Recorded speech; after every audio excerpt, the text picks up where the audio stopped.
Hey, it's Prospector Jess again. Welcome. Tonight we're going to talk a little bit about placer gold and cobbles.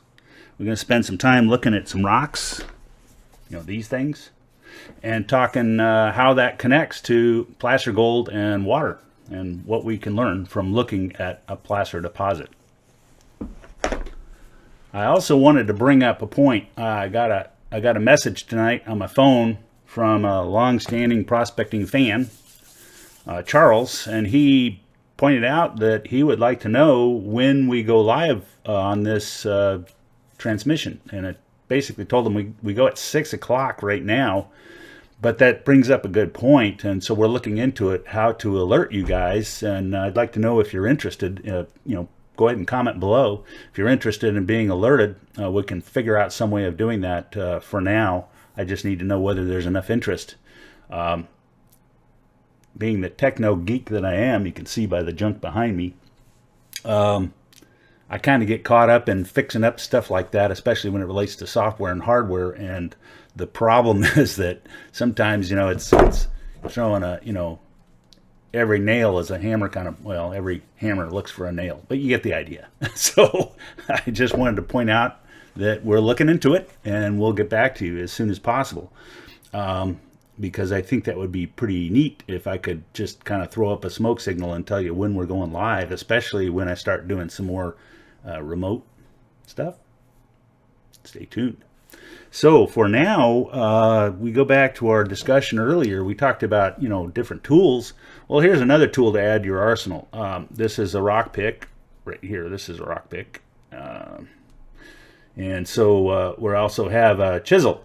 And what would you use a chisel for? Well, again, both of these are marked the way I talked about in the last video. And so the idea is that, you can put on your safety goggles and crack some of the rocks that are in there that have gold frozen into fissures. A lot of what you're going to find when you're looking at placer gold is you're going to find things that are driven into the rocks. And the only way to pull that stuff out is use techniques that are involved in crevicing, which is a technique of, wedging the rocks open and prying using some very small tools. You can build them out of screwdrivers to rake the gold out. And there's some pretty good sized nuggets. A couple of our fans in the last week sent in some pictures. I think I posted them on the Facebook fan page. But those are really gorgeous looking, not pickers, nuggets that have been driven into the rocks, and it takes you to go in there and seek them. So that brings me to tonight's discussion, which is placer gold and cobbles. Looking at this picture right here, you can't see my arrow. I'm, again, technology impaired, but the idea is that we want to look at this picture and notice there's silt behind this lip, this ridge here, and then there's riffles or rapids following this flow.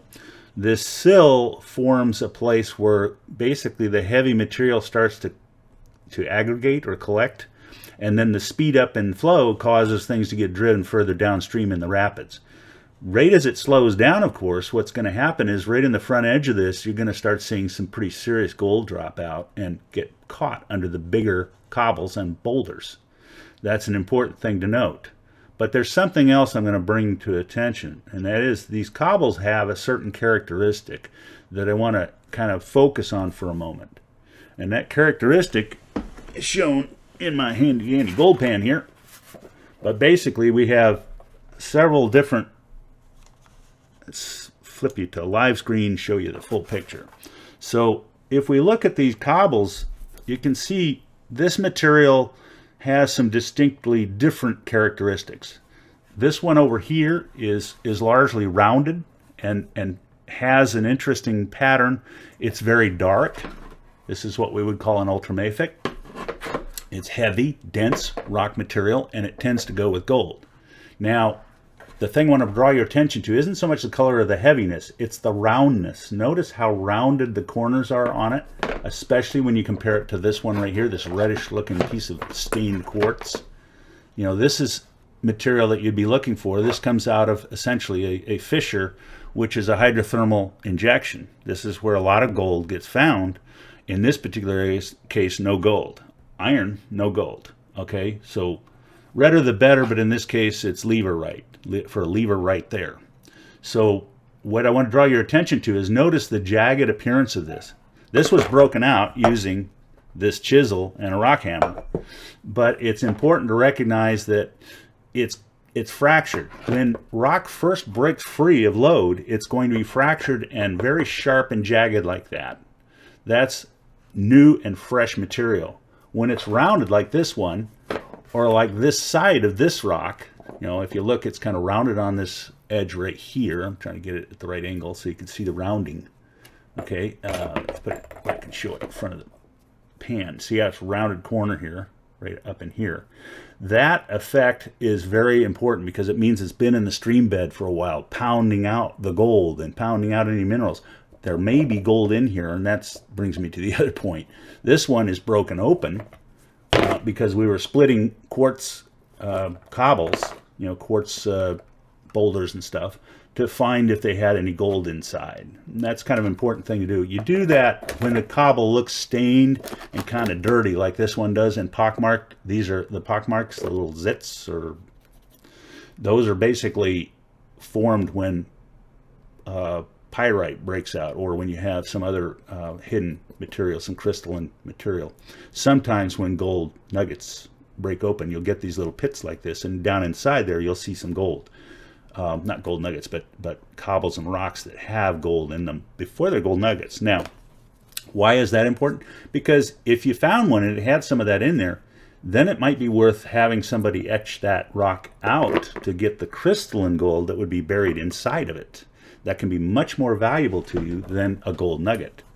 But in general, metal detector does quick work of this kind of material, and you can find out whether any of these, and they all don't squawk. This one actually is a little bit of a hot rock, so it tends to kind of squeal a little bit on my Mine Lab, but it doesn't really squawk like gold. It's a different kind of sound, so you can tune it out.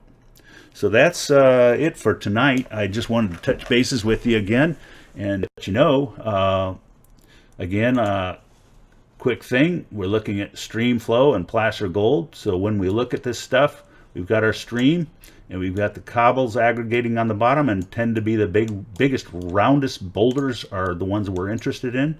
And all of this finer, you know, either jagged stuff or fine stuff up here is of less interest because it just doesn't really capture that much gold unless it's flour or very, very fine pickers.